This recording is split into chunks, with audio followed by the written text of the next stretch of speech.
É a mais completa e a mais exigente das artes de palco, mas também uma das menos acarinhadas. O teatro move e transforma, exige tempo e entrega, inovação e método. A nossa convidada desta noite entregou-se há 18 anos de corpo e alma à mais nobre das artes de palco, num percurso que se confunde com a própria salvaguarda das artes dramáticas no norte de Portugal. Ana Luena, encenadora e cenógrafa do Teatro Bruto, é a convidada desta semana do TDM Entrevista.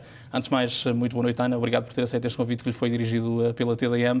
Concorda com esta prerrogativa com que apresentei o teatro, sobretudo o teatro em Portugal? Continua a ser, apesar de ser uma das artes mais exigentes, exigir como nenhuma outra, um sentido de coletivo, continua a ser maltratada? Olá, boa noite. Sim, nos últimos anos, pronto, eu faço parte de uma geração que surgiu a nível de criação no início dos anos 90 e nos primeiros anos dessa altura, no Porto, houve um boom, digamos, de criadores e de companhias. E nessa altura, até ao início de 2001, digamos, houve uma maior aposta nas artes cênicas e nas artes de palco. Também por uma prerrogativa particular, que é o facto do Porto ter acolhido a Capital Europeia da Cultura em 2001. Exatamente, foi tudo um crescendo que desbocou, digamos, na Capital da Cultura em 2001. Mas depois, desde então, tanto a nível do Porto como a nível nacional, tem vindo a diminuir os apoios, o que depois também complica a nível da própria divulgação junto do público. Quanto menos oferta há, menos público há e de facto não tem sido das artes mais acarinhadas. Exige muita capacidade de entrega também por parte de quem... uma entrega quase de corpo e alma, como dizia também nesta introdução, da parte de quem faz teatro, não só no palco, mas também nos bastidores. Do ponto de vista da forma como as artes de palco são recebidas, há ainda lugar também para melhorias em Portugal? Não sei. Para mim, neste momento, o futuro é assim uma espécie de incógnita a nível, lá está, dos apoios, porque de facto é um tipo de trabalho que infelizmente não sobrevive só de receitas próprias. Portanto, tem que haver apoios e tem havido muitos cortes e, portanto, ainda não sabemos muito bem por onde se encaminha e o que se adivinha não é muito bom. Mas sim, tem razão, porque é um trabalho coletivo, que leva bastante tempo a preparar, no mínimo 2 meses de preparação intensiva, fora o tempo de pensar, no nosso caso, que somos uma companhia de teatro e, portanto, temos um trabalho continuado. Temos de estar sempre, por exemplo, agora neste momento estamos a preparar projetos do próximo ano, ainda não em fase de ensaios, mas em fase de pré-produção. E, portanto, são processos muito longos e que exigem uma preparação muito extensa, desde de pensar nos próprios projetos, a garantir as equipas, a arranjar os financiamentos e depois, na própria preparação, é muito difícil para os artistas que trabalham nesta área conciliar outros trabalhos. Por exemplo, eu sei que, por exemplo, em Lisboa, como há a televisão, os atores, por exemplo, acabam por conseguir conciliar o teatro com a televisão, mas também não têm o mesmo tipo, se calhar, a mesma oportunidade de entrega como noutras regiões em que não há televisão, que não há outras possibilidades e que quem vive e trabalha no teatro vive somente do teatro. E também os ensaios ocupam a parte mais intensiva de trabalho, que são os últimos 2 meses, e depois a própria carreira, ocupam cerca de 7 horas por dia, por isso acaba também por não haver muita margem de ter outros trabalhos, e quando se tem, que é o que acontece normalmente, acaba por ser uma acumulação de esforço e de trabalhos paralelos, como dar aulas em escolas. Falava de Lisboa e falava de televisão, 2 temas que gostava de abordar nesta nossa conversa. Durante largo tempo, o teatro tinha um espaço nobre na televisão. O teatro acabou por desaparecer, de certa forma. talvez na minha geração, na sua geração também, já não fosse algo habitual ver teatro em televisão, mas é um facto que durante alguns anos, sobretudo na década de 60, na década de 70 também, o teatro sobrevivia também, de certa forma, através da difusão, da divulgação que lhe era dada pela RTP. Neste momento isto não acontece. Há espaço ainda para teatro em televisão, ou também havia uma desvirtuação daquilo que são as artes de palco quando se gravava uma peça para ser difundida por um canal como a RTP? Eu acho que pode haver, eu acho que neste momento, para além das questões financeiras, também há uma crise que tem a ver com a pouca adesão de público nas salas. Quer dizer, não é em todos os espetáculos, não é em todas as salas. Mas gostaríamos que fosse mais, não é? Que houvesse mais adesão, mais público. Eu acho que se tem que encontrar também formas alternativas de divulgar o teatro. E uma delas pode passar pelo rádio, penso eu, e pela televisão também.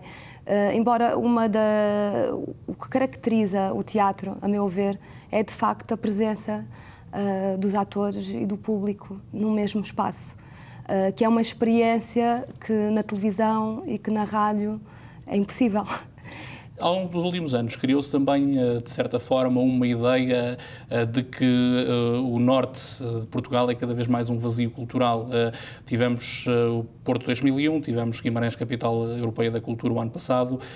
Fora este tipo de iniciativas esporádicas, eu não diria esporádicas porque acabaram por ter um impacto forte, quer no caso do Porto, quer no caso de Guimarães, mas como é que está a cultura no norte e como é que estão as artes de palco no norte? Lisboa continua a ser Lisboa e o resto é paisagem, ou esta premissa é errada? Infelizmente não é. Eu não sou do Porto, mas já vivo no Porto há 20 anos, por opção. Gosto de viver no Porto e gosto de trabalhar no Porto, porque a nível de criação e de criadores é um terreno muito fértil. Ou seja, tem muitas pessoas com formação nas áreas da música também, especialmente, e de teatro, da produção, e tem instituições como, por exemplo, o Teatro Nacional São João, que marcaram a nível de produção, especialmente de produção e também de criação profissional, marcaram o teatro no Porto. É uma zona em que também surgem muitos projetos alternativos, há uma grande capacidade de iniciativa privada, não é só a nível do teatro, mas, por exemplo, o Porto neste momento é uma cidade que está em ebulição a nível de espaços e é tudo de iniciativa privada, e por isso eu acho que é um espaço, um território, incluindo também não só o Porto, mas Guimarães, bastante fértil, mas não tem tido, se calhar, a devida projeção a nível nacional. Ou seja, trabalhar no Porto não é, de facto, trabalhar em Lisboa.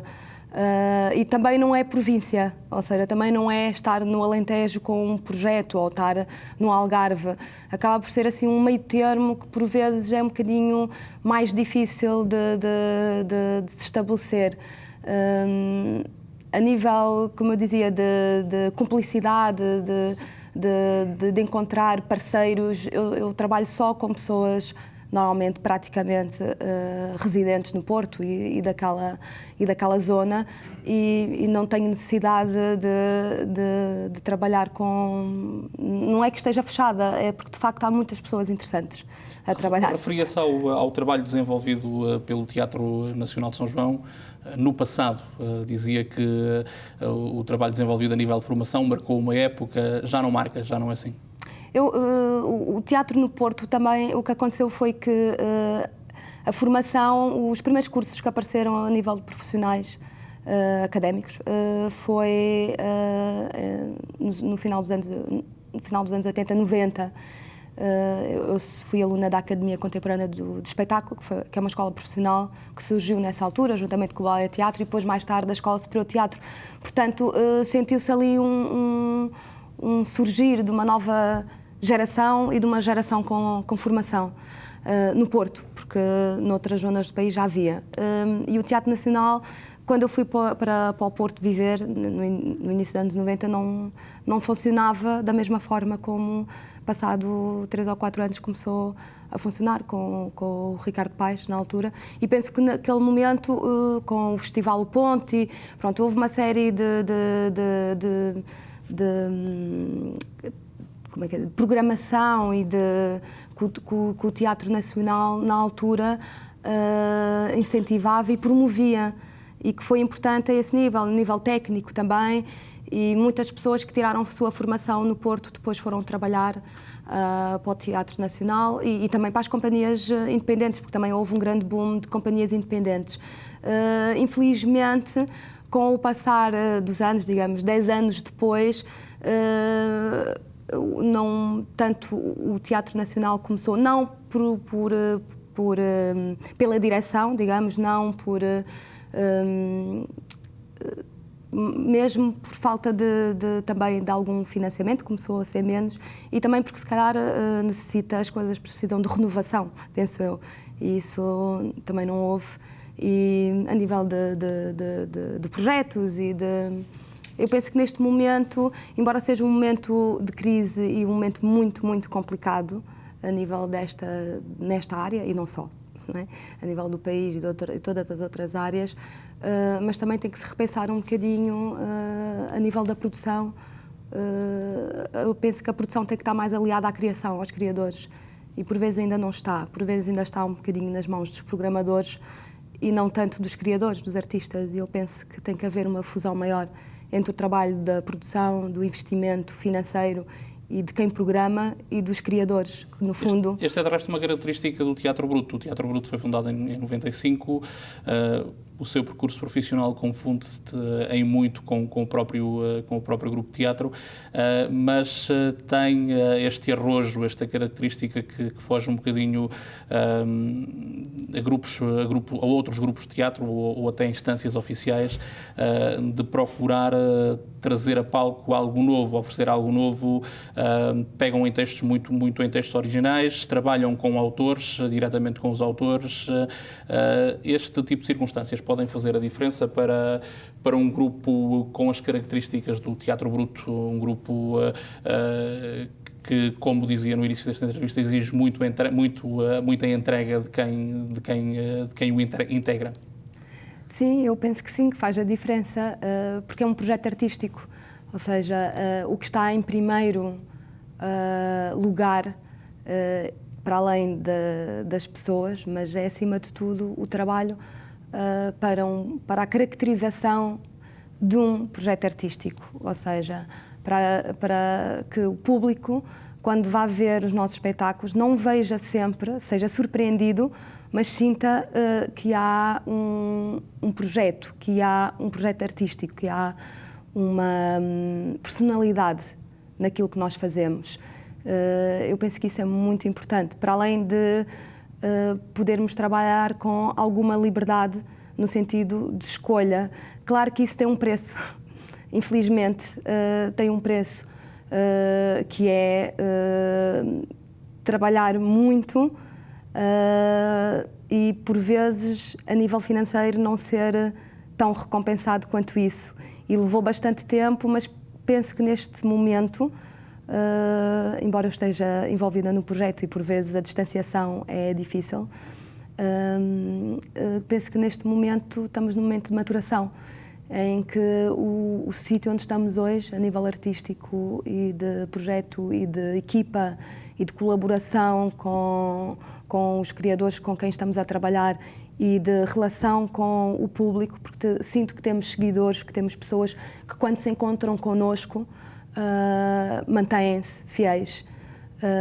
E esse trabalho é um trabalho que não é feito numa massa, digamos, ou por uma massa, e que é feito de uma forma muito pessoal e de uma forma muito pouco a pouco.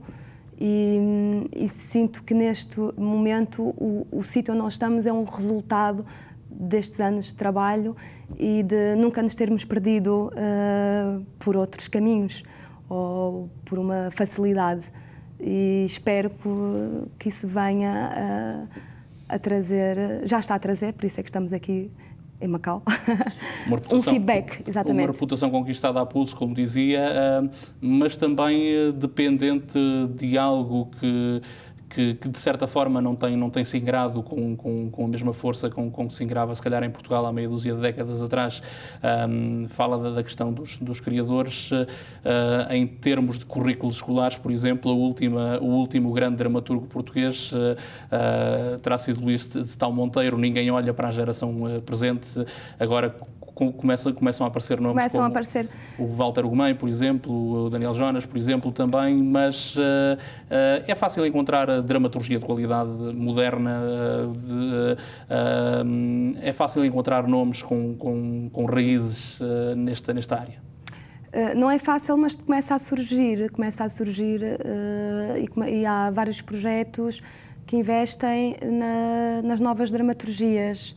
E tem surgido um pouco por todo o país escritores dedicados ao teatro. E agora começa-se a valorizar.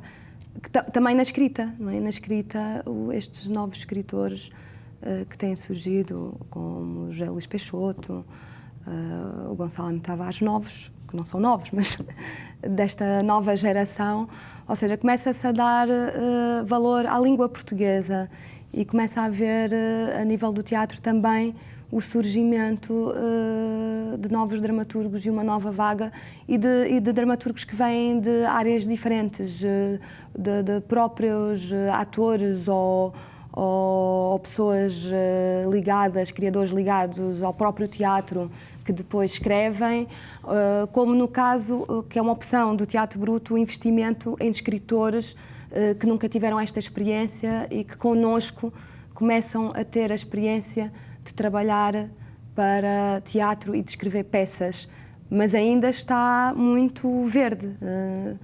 Ainda não é...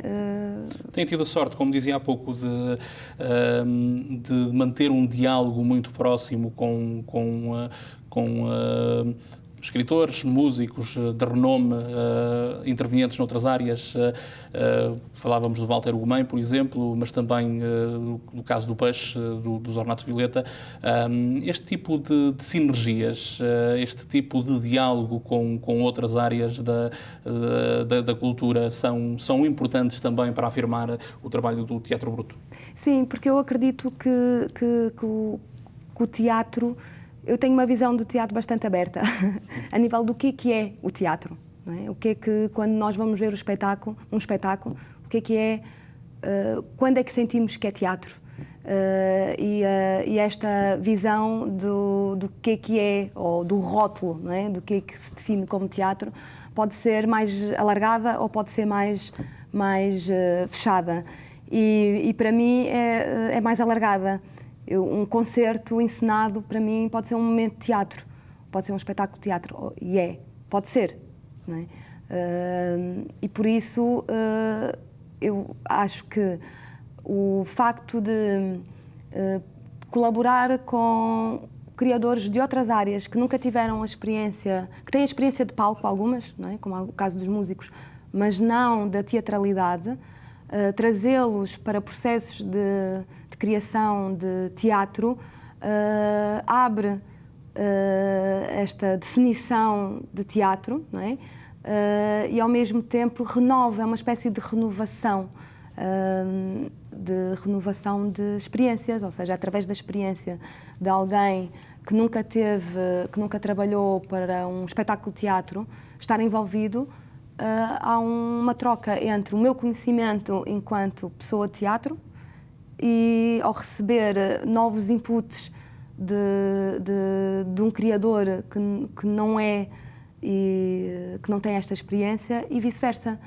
E por isso, para além da questão do público também, porque também junta público de várias áreas, mas para além disso é muito esta questão que estamos a trabalhar para um espetáculo de teatro, mas com pessoas que no fundo estão-se a renovar e a transformar através deste processo, que é o processo do teatro. E como disse no início, eu acredito que o teatro é a grande capacidade, o teatro é de transformação, através do processo criativo e de transformação através da experiência de quem assiste a um espetáculo. Outra característica curiosa, no mínimo, da forma como o Teatro Bruto se apresenta em palco é a criação de ciclos temáticos.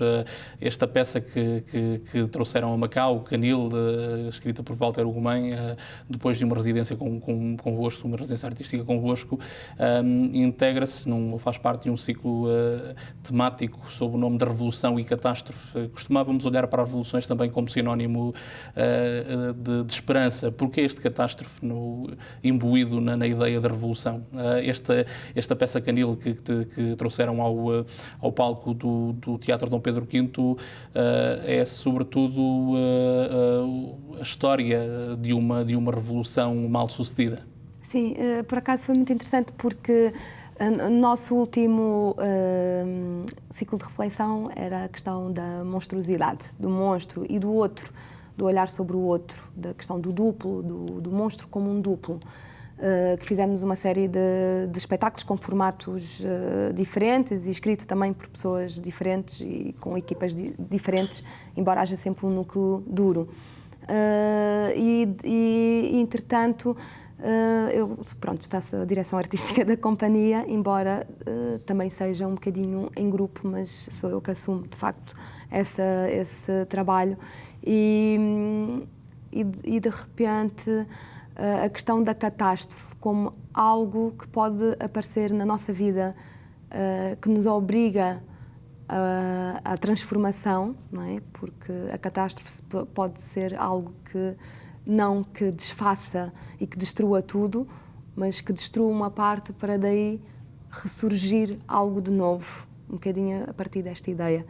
Entretanto, o Walter Ugumem, estava a escrever um texto para nós, um segundo texto, que era este, o Canil. E ele ligou-me e disse-me: Helena, eu quero escrever um texto sobre a revolução, sobre uma revolução.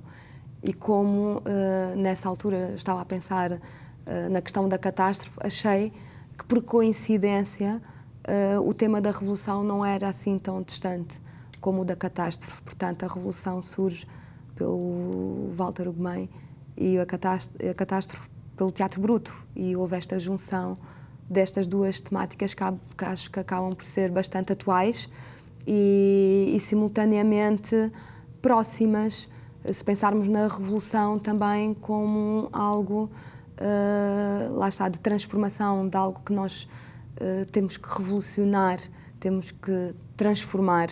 E penso que estamos a viver neste momento um momento de transformação, não só por questões económicas, mas, acima de tudo, por questões ideológicas.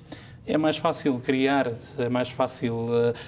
e se calhar posicionar-se em palco de uma forma, eu não diria crítica, mas interveniente, se olharmos para o estado em que Portugal se encontra. Portugal encontra-se numa espécie de paúlo oblíquo, numa estagnação, se calhar ideológica também, ou até em retrocesso ideológico, como dizia, uma postura interveniente de quem se movimenta no meio da cultura é também sinónimo de cidadania. Eu acho que cada um de nós tem um papel diferente, não é? E acho que a revolução também passa um bocadinho por aí, pela consciência e, se calhar, por decisões que podemos ter todos os dias, a nível do que é que escolhemos. E na questão da criação e da forma como comunicamos com o público também. Eu sinto que não faço um teatro interventivo diretamente, ou seja, politicamente interventivo diretamente, ou obviamente. É mais um trabalho de metáforas. A mim interessa-me um trabalho de metáfora e de ficção, e não tão ligado à realidade, ou não falar diretamente sobre, não sei se estou assim a explicar-me bem, sobre o que se está a passar, mas no fundo criar ficções e criar uma metáfora sobre o que nós estamos a viver e questionar. Eu acho que o mais importante é questionar. O mais importante quando nós vamos ver uma obra de arte, seja ela qual for, em que formato for, são duas coisas. É sentirmos, ou seja, termos sensações, sentirmos que algo tocou-nos.